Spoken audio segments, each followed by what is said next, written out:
Kust tänapäeval noored oma uudiseid saavad? Sotsiaalmeediast. Milliseid kanaleid jälgite ja usaldate? Võib juhtuda, et sinu maailmavaade muutub kardinaalselt üheplaaniliseks. Kui ma küsin sinult, mis maailmas praegu toimub, siis kas sa oled saanud selle info uudistest või TikTokist? Tänapäeval ei näe uudiseid enam ainult õhtul kell 9. Need tulevad siis, kui sa scrollid telefonis. Ja väga tihti on need ilma kontekstita, ilma allikata ja tekitavad ärevust enne, kui sa jõuad aru saada, millest üldse jutt käib. 2023. aasta uuringus nimetasid 41% Inglismaa noortest sotsiaalmeediat enda põhiliseks uudisteallikaks. Eesti noorte kohta päris sama ei saa öelda. Minu Instagrami küsitluses vastas 61% teist, et te saate infot päris uudiste portaalidest, aga see jätab ikkagi arvestatava portsu noori, kelle peamine infoallikas on TikTok. Kust kohast te oma uudised saate? Kõige rohkem ilmselt läbi YouTube'i, peale selle siis ilmselt kas BBC või ERR. Ma jälgin hästi palju rahvusvahelist meediat praegu, BBC, Reuters, New York Times. Delfi ja Postimees. Ma arvan ka Delfi ja France 24. Kui ma käin koolides ja küsin, kust noored saavad endale uudiseid, siis tead, mida nad vastavad? Nii. Number 1 koht, TikTokist. Number 2 koht, TikTokist. Number 3 koht, TikTokist. Ma käin päris palju koolides kooliõpilastega kohtumas, kui ma küsin, kas keegi kunagi arvutis või telefonist toksib nagu delfi.ee või err.ee, et uudiseid saada, siis nagu väga üksikud käed tõusevad. Nii et ma pigem arvan, et nad natukese panid juurde, kus nad uudiseid said. Kui me võtame lahti nooruki telefoni ja me näeme sealt, et ta on 4 tundi olnud TikTokis, siis see, et ta 10 minutit käis ERR-is, ei kompenseeri seda kuidagi, ta põhilise info saab sealt ikkagi TikTokist ja see hakkab mõjutama tema maailmapilti ja see hakkab mõjutama tema väärtusi, väärtushinnanguid, kuidas ta mingitesse asjadesse suhtub ja märkamatult tulevad seal ka nagu erinevad uudised. Ja kui nüüd seal TikTokis nagu hästi palju istuda, siis võib juhtuda, et sinu maailmavaade muutub kardinaalselt üheplaaniliseks, sellepärast, et algoritm söödab sulle ette seda, mida sa justkui oled enne vaadanud. Ja niimoodi on väga kerge noort radikaliseerida. Mis need siuksed miinused on sellega, kui su ainuke infoallikas on TikTok?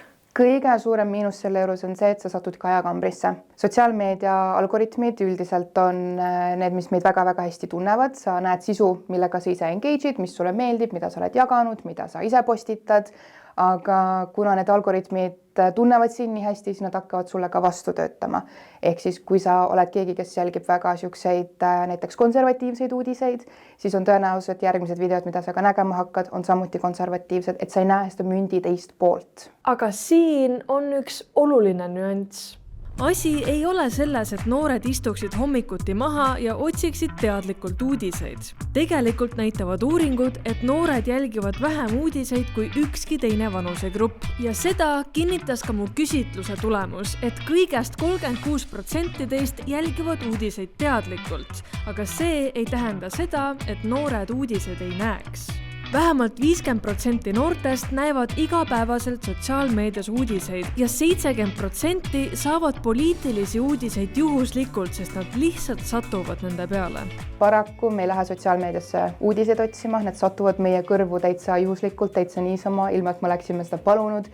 Nagunii me vedame väga suure aja oma päevas sotsiaalmeedias ja kui sa seal vedad päevas nii mitu tundi, nagu meie täna noorena vedame, siis tundub, et sa oled justkui kõikide maailma asjadega kursis. Ehk siis vahet ei ole, kas sa tahad neid näha või mitte, algoritm toob need ikkagi sinu feed'i. Aga kuidas olla teadlik sellest, mis maailmas toimub, aga mitte tekitada endale paanikahoogu? Ja kuidas üldse aru saada, et see, mis sa näed, on päris? Kas sa nägid seda Venemaa lumetormi? Nägin.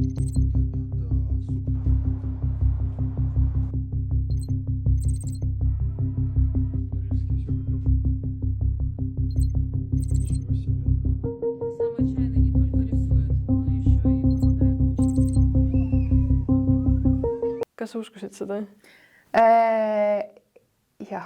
Ma ka. Ei, nagu täiesti fulli südamest uskusin. Ma ei mingi küll lähel Lumemägi. See üle katusta nagu või? Ei. see nagu laine oli, lumelaine, ei, see on päris. Ja see on selles mõttes harmless asi, et sa näed, et kuskil on midagi, mis toimub ilmaga, sest ilm ei ole niisugune asi, mis meid nagu suuresti niimoodi mõjutab, et kuskil on mingi suur lumetorm, aga kui tegemist on mõne poliitilisema asjaga või tulevad inimesed mängu või suhted mängu, et siis see info edasi jagamine võib kellelegi haiget teha. Valeinfo levikut soodustab see, et algoritmid võimendavad šokeerivat sisu, sest need on loodud tekitama tugevaid emotsioone, mis omakorda paneb inimesi neid kommenteerima ja jagama.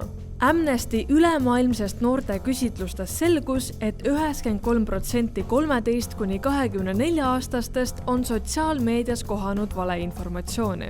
Seleta mulle näiteks protsessi, kui sul tuleb TikTokis mingi uudis on ja sa ei ole kindel, kas see on päris või mis sa teed pärast seda, kui sa oled seda mingit headline'i näinud, mis su järgmised sammud on? Kirjutaks seda põhimõtteliselt nagu selle pointi nagu internetti ja kui seal ongi näiteks mingi BBC artikkel selle kohta, siis ma tavaliselt jätan nagu selle sinna maale ja ütlen, et jah, see nagu on, sest BBC on ikka päris võetakse teda nagu tõeväärsena. Kahjuks paljud noored ei suhtu sotsiaalmeedia sisusse piisava skepsisega ja arvavad, et nad on võimelised ise valeinfot ära tundma. Kui palju te olete kokku puutunud valeinformatsiooniga?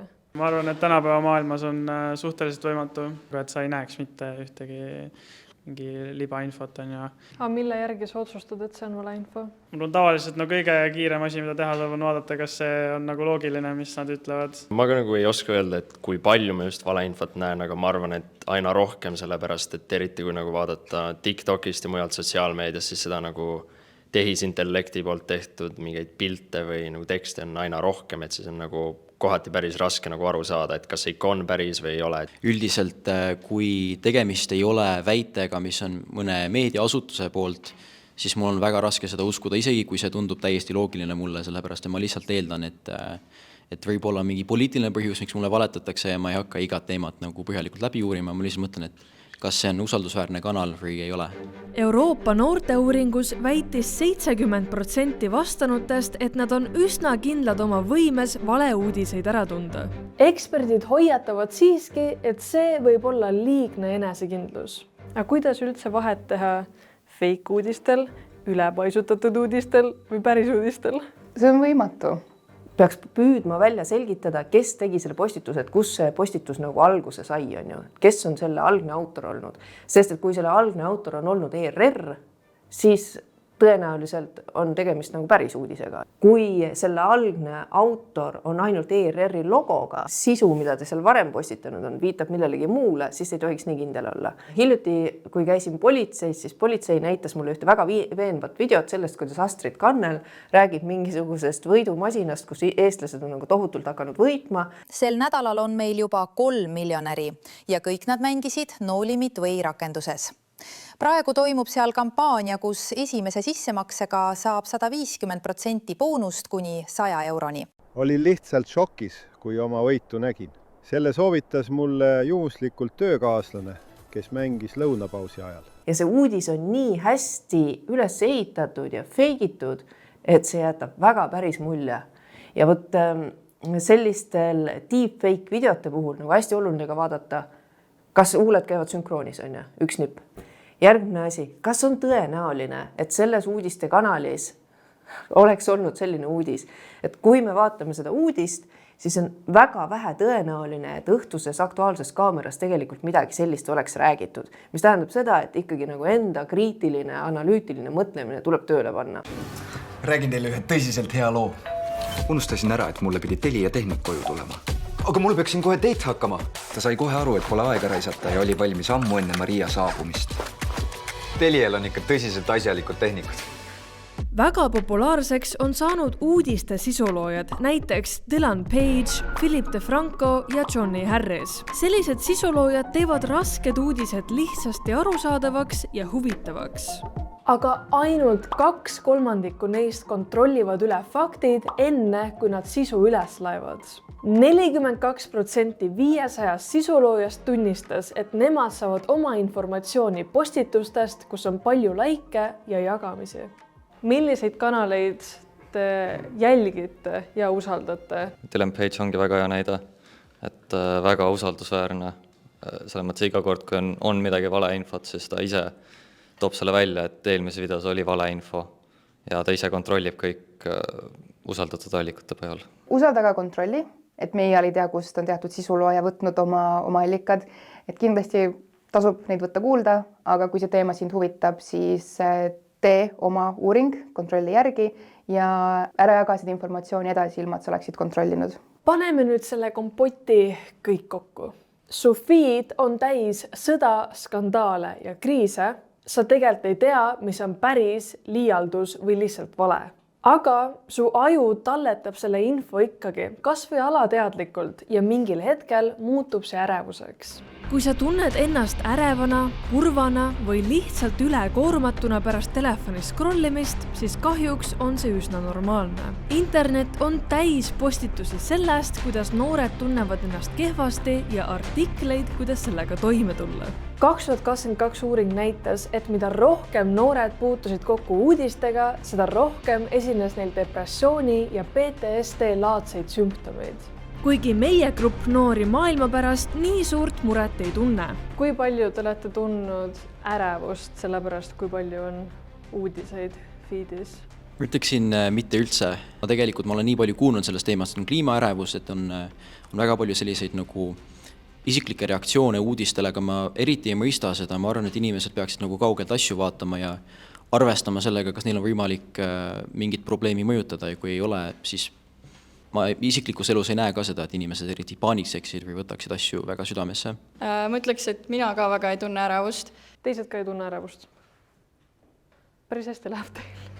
Need noorukid, kes siiski tunnevad uudistest tulenevat ärevust, on hakanud teadlikult neid vältima. Mitte sellepärast, et nad ei hooliks, vaid sellepärast, et nad kardavad kinni jääda lõputusse halbade uudiste kerimisse. Seda nähtust tuntakse kui doomscrollimist. See on olukord, kus sa kerid ja loed järjest negatiivseid uudiseid, isegi siis, kui see teeb enesetunde halvemaks. Ja see hirm ei ole alusetu. Ameerikas ütleb 53% noortest, et nad teevad seda regulaarselt. Kõige iroonilisem osa on see, et meie aju armastab halbu uudiseid ja on kõige selle juures kaassüüdlane. Uudised üleüldiselt on negatiivse fooniga ja keegi ei oska seda seletada. Kui me vaatame uudisväärtuseid klassikalises ajakirjanduses, siis konfliktsus, skandaalsus, midagi juhtus, see on uudisväärtustes väga kõrgel kohal, sest inimestele miskipärast see meeldib. Väga sageli heidetakse ajakirjanikele ette, et aga miks te ei räägi sellest, kui midagi head juhtus, miks te ei räägi, meil on nii tore kõik, on ju. See nagu lihtne vastus on see, aga kedagi huvita. Kahjuks nii on, inimesed on ehitatud niimoodi, et põnev tundub see, kus on miski konflikt sees. Harvard Health märgib, et meie aju evolutsiooniline ohuhäiresüsteem amügdala ajendab meid võimaliku ohu kohta infot otsima. Ainult, et tänapäeval lõpmatu infotulv ületab aju suutlikkuse, mis viib pideva häireseisundini, mis omakorda kurnab vaimset tervist. See võib sind väga tumeda, muserdava pilve alla, et justkui maailmas ei toimu mitte midagi hästi, aga tuleb olla kriitiline selles osas, et kõige rohkem vaatamisi ja klikke saavad need asjad, mis on sellised dramaatilised või väga emotsioonirikkad. Mida rohkem sa neid negatiivseid uudiseid tarbid, see teeb sind kurvaks ja siis su feed samamoodi jätkab ainult nendel samadel kurbadel teemadel. Mul on üks kanal, mis ma jälgin. Ta postitab häid uudiseid, mis täna nagu maailmas juhtus, et see mingi surev liik leiti kusagilt metsast on ja et on täitsa ikka olemas ja nüüd see osoonikiht läks jälle kinni ja minu arust see on hea. Ta on hästi armas, ma jälgin ka teda. Kui teadlik peaks üldse üks noor olema? Väga. Meediast ja infost megateadlik. Selles mõttes, et me näeme seda, kui palju kasutatakse hübriidsõjas ära inimeste lollitamist. Ja kui sa ei ole teadlik, siis sa oled lihtsalt nagu väga kerge sihtmärk ja siis sa oled väga kerge ka siis vaenlase poolt värvatav. Nüüd meil on käsil suur probleem. Uudised on tähtsad, teadlik olemine on tähtis, aga vaimne tervis ja mitte hulluks minemine on ka pigem olulised. Nii et kuidas me saame säilitada tasakaalu nende kahe vahel ja kuidas mitte sattuda lõpmatusse ülepaisutatud uudiste laviini? Ma arvan, kõige tähtsam on see, et inimene loeb ja vaatab uudiseid, mis teda päriselt puudutavad. Uudised on piisavalt, et võib terve päeva sisustada, aga tulebki hakata ühel hetkel valima, et mis puudutab sind kui inimest ja sinu riiki ja sinu ümbruskonda, keskkonda. Uudiste jälgimisel puhul, ma arvan, kõik koroona ajal panid tähele, et mida rohkem sa uudiseid jälgid, siis sa tunned, kuidas sa hakkad nii kohutavalt muretsema. Et loomulikult tuleb need piirid kuidagi siis enda peal katsetada ja selgeks saada. Mina igapäevaselt ma ei jõua online uudiseid jälgida ja mulle tundub, et see on ka üsna tervislik, sellepärast et siis sa ei suuda, ei keri ennast sellesse muresse sisse justkui. Et kui ikkagi seada endale päevas nagu mingi konkreetne piirang, on ju, 20 minutit vaatan uudiseid, mul on selleks oma usaldusväärne kanal, siis ma arvan, see on täitsa okei, on ju. Sa pead hoidma kriitilist meelt, et on asju, mida sa ei saa kontrollida, sa võid olla nendest asjadest teadlik ja teadvustada endale, et jah, maailmas sellised asjad juhtuvad või Eestis juhtuvad sellised asjad, aga sa ei saa võtta kogu maailma koormat enda õlgadele. Kõigist kõike teada on võimatu ilmselgelt, on ju, aga mina isiklikult arvan ja ise üritan olla nagu vähemalt millegiga nagu üle terve maailma nagu kursis, seepärast, et kui sul on selline nagu ülevaade sellisest ülemaailmsest poliitikast, see nagu annab sulle väga palju laiema nagu maailmavaate, sa nagu saad aru, miks mingid asjad toimuvad meie maailmas.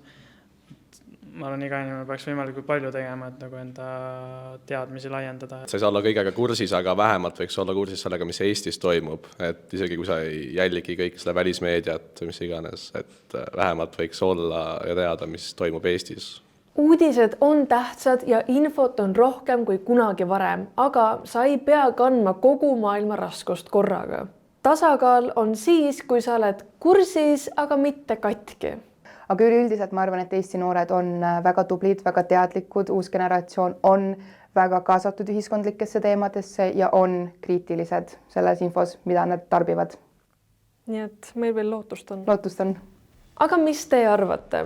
Kui palju te tarbite uudiseid, kust te need uudised üldse saate ja kuidas te oma vaimset tervist korras hoiate? Jätke oma arvamused ja mõtted kommentaaridesse.